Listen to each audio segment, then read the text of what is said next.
stuff.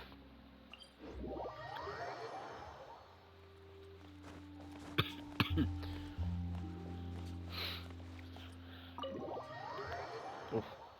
The Palermonia.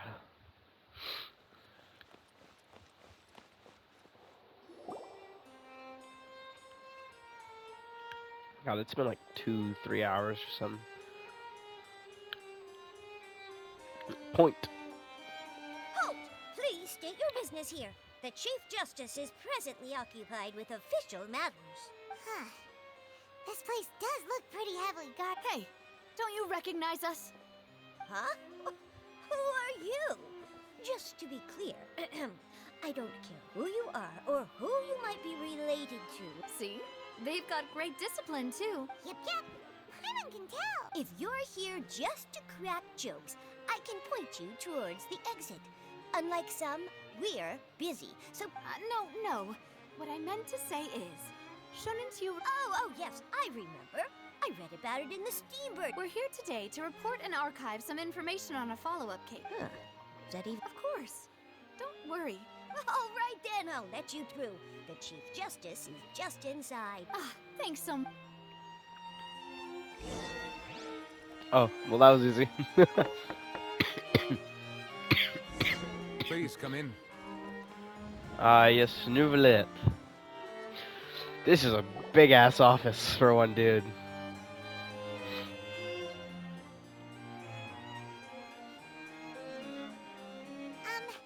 Sorry to barge in, Monsieur Nervalet. We only lied to get in because we didn't know any other way. Monsieur Nouvelet. It's such a weird way to pronounce it. It just... I guess I'm so used to Asian pronunciation from all the other regions. It's all right. Please let me know how I may be of assistance to you. So We're looking for a man called Vacher. He may have been an eyewitness in the serial disappearances case. If we can find him... Ah, I see. In that case, please wait here a moment while I browse through the files. It's a lot of files to go through. I like how he just doesn't care. He's like, yeah, it's fine. I knew that Nervalet Business is would business. be so easy to talk to. He's like, business is business. Stuff is stuff. Things is things.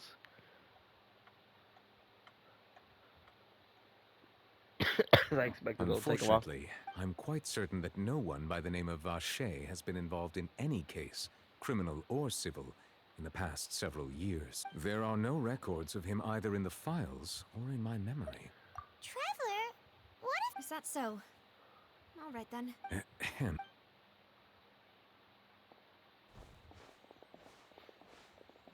Miss Navia, I can understand how you feel. Your father, Callas, was a truly exceptional man. We deeply regret his passing. And what are you trying to say, Monsieur Neuvillette? Are you trying to console me? Extend your sympathy? Or just express some tendril of regret? No. You are not trying to do any of that. I can hear it in your voice. There's no emotion behind your words. You only said those things because you felt like you should. It's just like last time. After my father took his place in the duelist ring, I pushed through the guards to talk to you as a last resort. You even told me then that you thought there was something fishy with the case. In your eyes, the value of a human life is nothing compared to those cold laws you hold so dear. If you truly regret my father's death, why didn't you give me the power to stop him from throwing his life away? Well, everything was hanging on a thread at that moment. Just the tiniest effort could have changed everything. There are still so many things I never got to tell him. So many questions he still owes me answers to. This is why she didn't want If to you really talk to have Nervalet. no heart, then just look me in the eyes. I, Navia, will show you the true meaning of regret. I'm sorry, Miss Navia. You and my father are truly alike. You keep all kinds of things in your heart and never say a word to anyone. It's not so much that you can't feel, but that you would never express anything. Oh well. In any case, everyone already knows full well the apathy of the Chief Justice. My apologies for taking my emotions out on you, Monsieur Chief Justice. Let's go, Traveler and Paimon.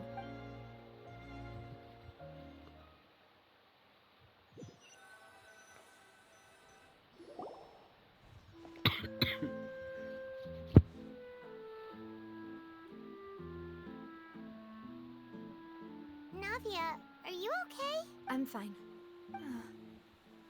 Rain. It's raining. You're right. Wasn't it still sunny when we went into the building? Now that I think of it, on the day my father was convicted of murder, it was also raining. What is it? Did you think of something? Yeah, he was outside. It was uncovered and the rain could fall there. Why? That thought has occurred to us before. We've even expanded the search area to try to account for that, but didn't find anything of value. Oh? Wait.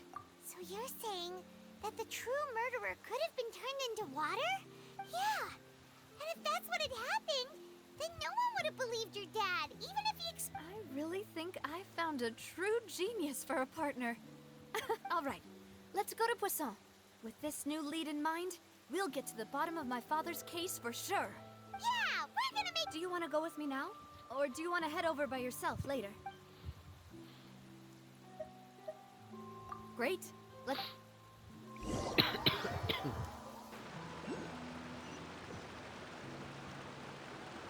Back to Poisson.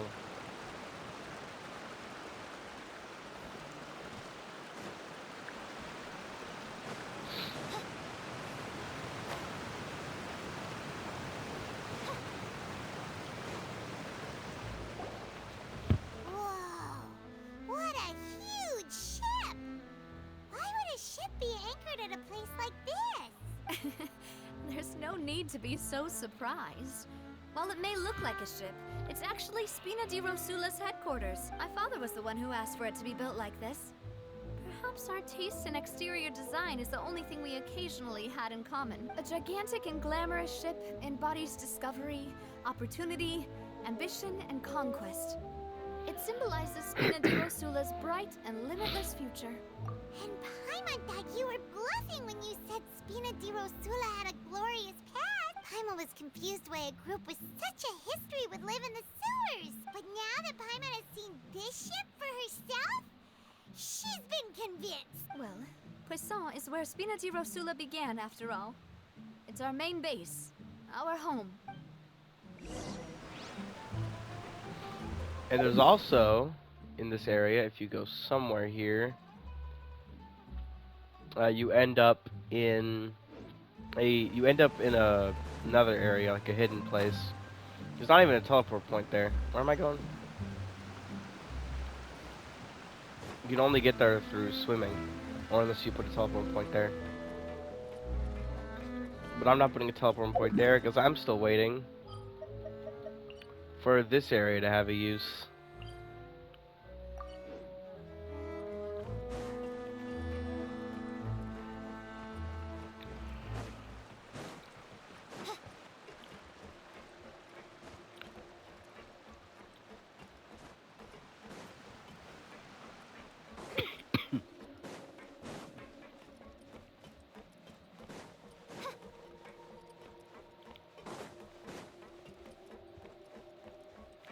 Melus.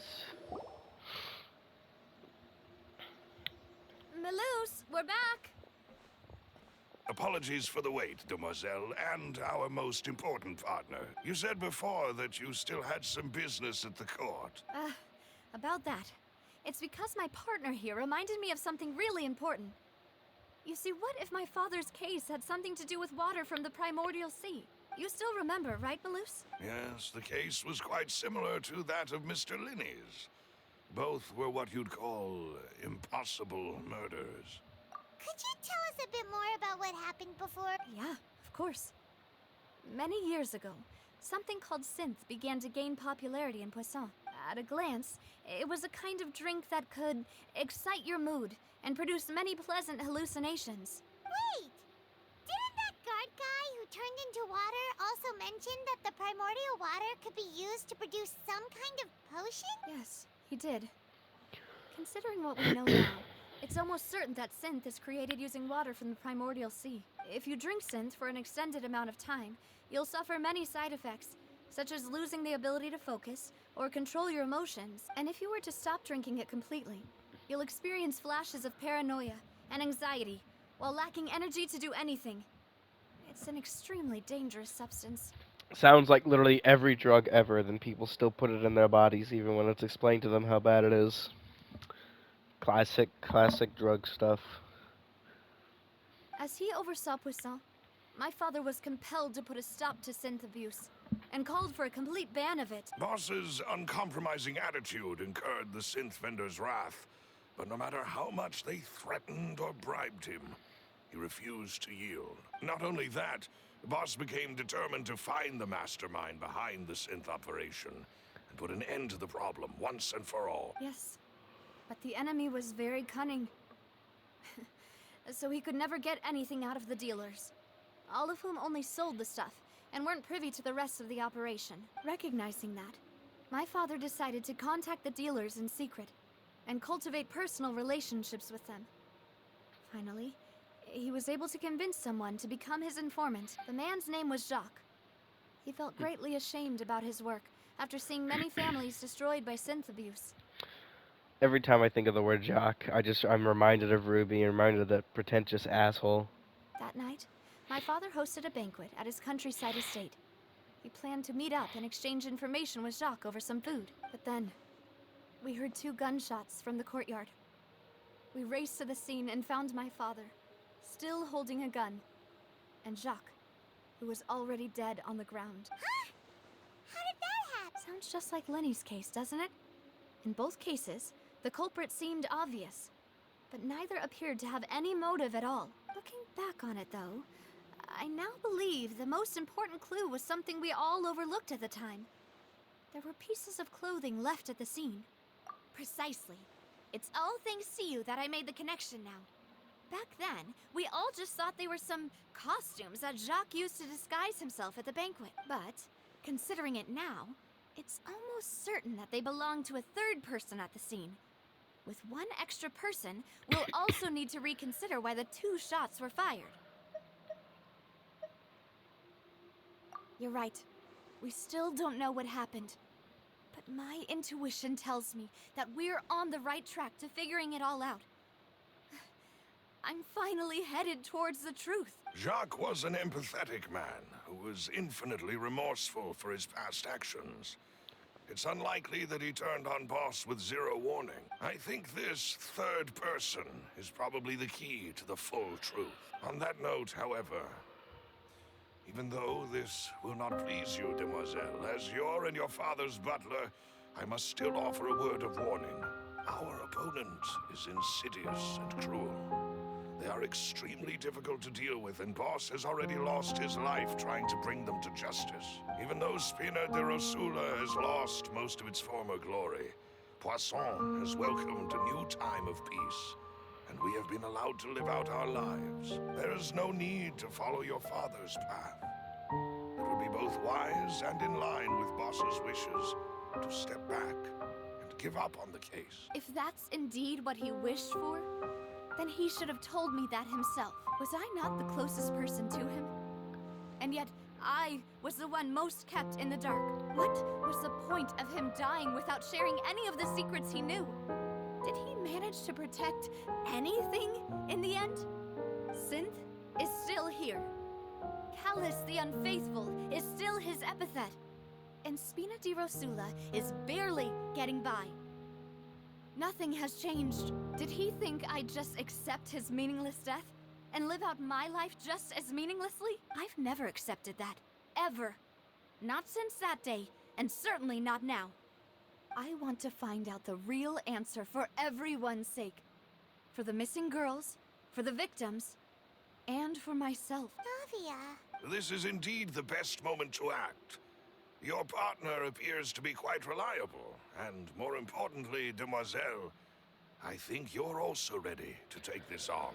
So you do know something else, Maloose? Yes, I do. In fact, even before that banquet, Boss already knew of the connection between Synth and the serial disappearances case.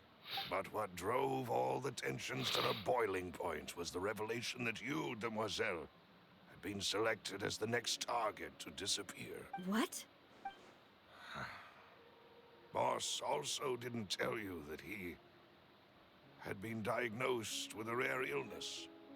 The doctors told him that he had no more than 5 years left to live, and the serial disappearances case caused him great anxiety. 5 years was nowhere near enough time to resolve this long-standing conflict. But once he passed away, all the danger would pass on to you. Knowing all of this, he decided to use one final intimidation tactic before his death. He claimed to have already gotten his hands on some key incriminating evidence for the other side, and even told some members of Spina di Rosula about the details. But as long as you remained safe, he would not share the evidence with the public. If something were to happen to you, then he and all those he told would immediately expose all they knew about Synth and the disappeared victims. Right, so nobody would be able to get off scot-free. As we've seen, Boss's tactic has worked. Even though Boss has been gone for a long time, the other side has not tried to take Demoiselle's life. No, I don't believe it. He never appeared to look sick to me. No father wants their daughter to see them weak and haggard, especially someone as proud as Boss. To him, dying in a duel and suffering lasting dishonor as the unfaithful was still far preferable than losing face in front of his daughter. So he chose to die in silence, so that he could protect me. I'm afraid you're not understanding this correctly, Demoiselle. What Boss wanted to hand to you was not a parasol, but a sword. If Boss's spirit could hear you telling me that you want to find the answer for the sake of everyone involved, I'm sure he'd be extremely proud. That fool. Couldn't he have just given it to me straight? No. He might have set up everything precisely because he never thought I'd be able to understand him. Is that the amount of confidence he had in me? And what if I was never able to make it to where I am now? Yeah. I suppose that's true. With the way he'd set things up, if I had wanted, I could have just lived out my life without a care in the world. But thankfully, he rarely talked to me about complex matters, and thus understood little of me as a person. In this case, he really didn't need to give me an easy way out. Malus, what was the key evidence that he shared with you? It's the location where Synth is produced. Essentially, it's the enemy's headquarters. When he was threatening the enemy, Boss didn't share the specifics of the incriminating evidence he found. But if you want to use it against the enemy, you'll still have to take several things into consideration. Why? If we know where the place is, can't we just go storming in? You mustn't forget that we're fighting against a mysterious and dangerous organization that's been in operation for decades. There's no telling what might be lying in wait at their headquarters. We also have no idea what kind of evidence we may be able to find inside, nor what people we may be able to capture. But a single visit to their headquarters would be tantamount to a formal declaration of war. The worst case would be that we leave empty-handed, but also open ourselves up to full retaliation. Then, in that case... Well, you saw one of them dissolve during Mr. Linney's case. We have no idea just how thoroughly they may have been infiltrated. That's true, but things are different now.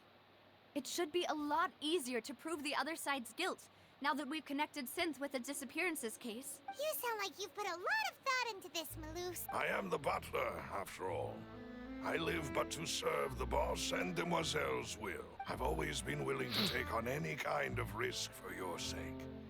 But considering my relative lack of ability, I've spent my time keeping secrets, performing basic investigations, and waiting for the right time to come. Thank you for all of that, Malus. Have you discovered anything new in the past few years? Let me think. One conclusion I came to was that the enemy must be quite familiar with Spina di Rosula, or at least have an informant planted here. When I announced orders to the organization's members on Demoiselle's behalf, I used to deliberately keep a few people in the dark and observe the reactions of the synth vendor. If the vendors didn't change their plans, then the individuals informed of our orders must be innocent. If the vendors packed up and fled, however, then someone must have given them the news. After several rounds of testing and investigative tracing, I've narrowed the suspect list down to 3 people. And one of them is going to be Silver. First is Florent, Spina de Rosula's senior advisor. Huh? Florent? Yes, surprising, isn't it? He was one of the people Boss trusted the most, which also means that he was someone who understood Boss really well. Thanks to his position within Boss's innermost circle, he always knew our upcoming plans and could thus avoid capture this whole time. There's someone else like him too. Marcel, the head of Confrérie of Cabrières. Uncle Marcel. It's a guild in Poisson. Boss helped it to grow to its current size and prominence. In the beginning, they were only reselling some daily goods, but now they're one of the richest guilds around, with a lot of business connections in the city. So, they're like a sister organization of Spina di Rosula? Yes, you can say that. When we were fighting against the synth dealers, they provided us with plenty of support. It's a bit difficult to imagine someone using their own money to hunt down themselves. The final suspect is Thierry, Oh, the I was man wrong. responsible for coordinating information between Spina di Rosula and the guards. Although the guards mostly leave us to our own devices, there are still many activities we have to report to the local authorities. Since Thierry is always in the know about our current activities, he could theoretically always plan one step ahead. I see. These are all people who I communicate with quite regularly. To think that the enemy we've been fighting against has been right next to me all along, among... If you want to investigate them, please take every precaution to not alert the quarry. Judging from our experience, the enemy is extremely cautious. Of course. And thank you, Malus. You've provided us with a lot of great information. You're too kind, my lady. I'm just doing my duty. And before I forget, proving Boss's innocence would also mean clearing him of blame in Jacques' death. After that incident, Jacques' wife and daughter were taken into the Spina's care. They still live in Poisson today. If it might help, you could also pay them a visit. I can make the necessary arrangements. Aw, thank you so much, Malus. A new case awaits, my dear partner. I hope we can work together to uncover the truth and end this case once and for all. A Callas case records. Okay, so we're gonna be doing a lot of this stuff. Okay, interesting. So I'll be doing this stuff a whole bunch throughout Fontaine. Yeah. This is gonna be great.